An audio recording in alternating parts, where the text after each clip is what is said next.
Hello and welcome back to another video. In this problem, we're asked for the function f whose graph is given, state the following. And we have these limits of the function.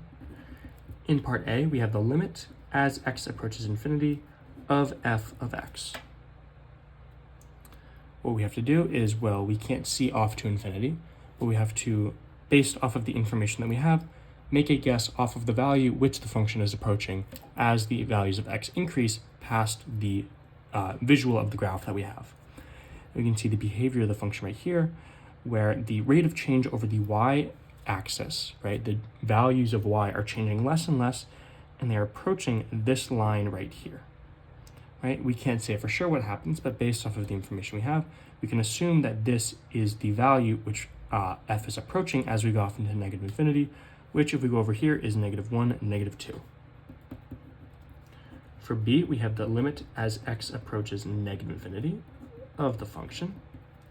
Similar thing, we can see that it looks like the function is getting closer and closer to this line in particular, and therefore we can assume that this is the horizontal asymptote of the function, and therefore that is the value that the function is approaching, and that is +1, +2 is this line right here. Next up, we have some other limits. A limit as x approaches 1 of f of x. This is simply the value of the function as the value of x gets closer and closer to 1.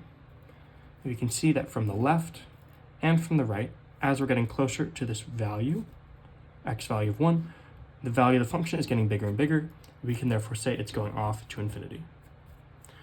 And finally in D, the limit as x approaches 3 of f of x. Similar thing here, as we get closer and closer to 3, the values of the functions are dropping off a cliff. Therefore, we can say it's getting smaller and smaller off to negative infinity. So the values of this limits are -2 to infinity and negative infinity.